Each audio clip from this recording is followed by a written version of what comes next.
The sun entered Aries this morning, just within the last few hours. And so we have an opportunity to commune during this cycle with Helios and Vesta, to glorify God within our own beings through the light of the sun. The sun presence, which we call the I Am presence, we call it the solar presence at times, that true nature of our God identity that is what we are always striving to feel, to know, to maintain an awareness of, and to actually live within.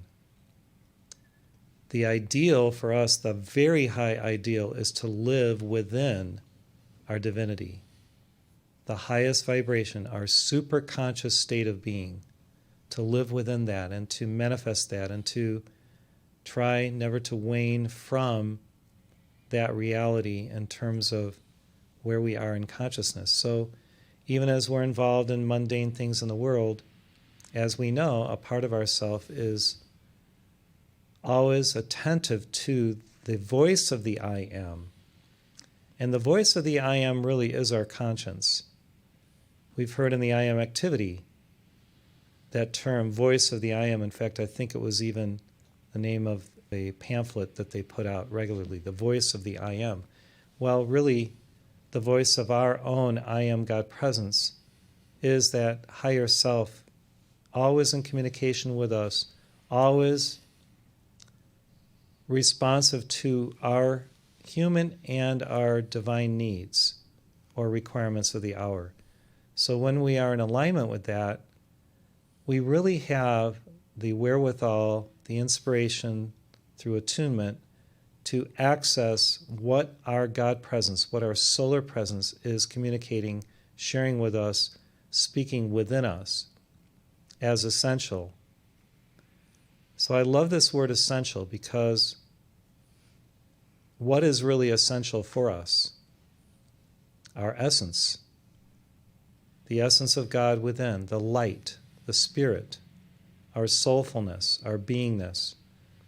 These terms are all indicative of what is essential for us to realize, to know, to be. Our essence is our beingness.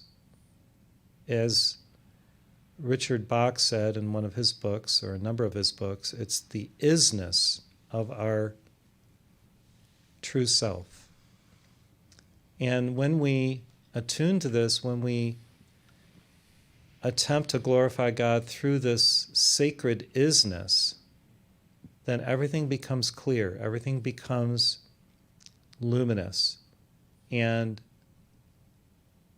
devoid of the not-self. In other words, the great cosmic void opens up to us, which is the mother energy.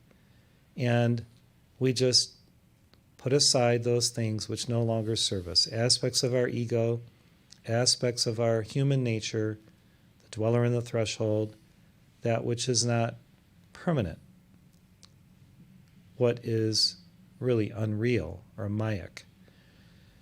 As we embrace our divine nature and fully attempt to live within that, we embrace it and then it embraces us. And in that divine embrace, there is this beautiful communion betwixt our consciousness evolving in time and space and our God or super consciousness, which is permanent, in the I Am state of perfection and a universal awareness. Then the magic happens because we have given ourselves over to our divine nature. We have really surrendered the human part of us to embrace the divine part of us, which is really all of us. It's the totality of us. And it actually scribes around us everything. And even the ego can be translated into the divine id. And that's the mystery of life for many of us, is how do we translate the human ego into the divine id, or the divine identity?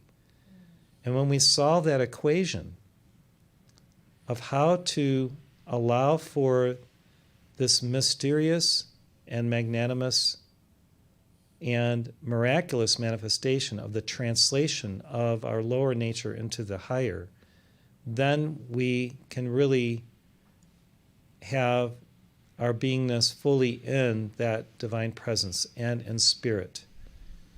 And the mystery of this is really part of the purpose of our life, is to discover how we can go through this process, which is a long, drawn-out process for most of us over many lifetimes, yet we're coming to that conclusivity or that finality of this merging with our true nature that is very daunting. And sometimes we have experiences which kind of shock us out of our mortality, and we're faced with that seminal question: will we surrender to the I Am fully? Will we embrace this completely? Will we ideate as God's sons and daughters and choose to be co-creators, or will we require another round or maybe many rounds of existence going around the wheel of life, the dharmic and the karmic wheel of life? And so we're given opportunities to make that leap in faith through devotion. In my opinion, one of the most amazing opportunities is that through total devotion to God in these prayers that we've just given, we can actually more easily make that leap into our divinity. And because we are embracing God through that devotion, God embraces us, and the equation becomes smaller. It's 1 equals 1 rather than some complex algebraic or other long drawn-out formula. I mean, we seek to really compress all these other formulas into the one formula of 1 equals 1. And when we solve that equation, then things become easier. We don't have to stretch ourselves and strain to somehow access our God nature through occult teachings. The occult is hidden, yes, it's beneath the surface, but really it's above the human surface. It's above the vibration of our humanity in the sense of our ego. And so I urge you, and the masters urge you, to just look up and live. Look up to the sun and live in the sun presence of your God nature. Embrace it, feel the joy of it, be with the sun as much as you can outdoors, meditate in the morning early, give the Essene devotions, which we'll give shortly here. In fact, we'll turn to it now, the Essene Morning Communion, CS 68. Give yourself over to the sun and the sun's wisdom and rays. I was playing yesterday, as my wife and I were driving to and from Bozeman, a lecture that Omraam Mikhail Ivanov gave in English. And the first thing he said was to forgive him for his English because he had just been studying it for a little time. Well, I thought his English was perfect. It was absolutely amazing how a great master who was born in what's now Bulgaria, which was at the time Macedonia, and then taught in France for almost 50 years, could speak English so eloquently, having not really studied it very much.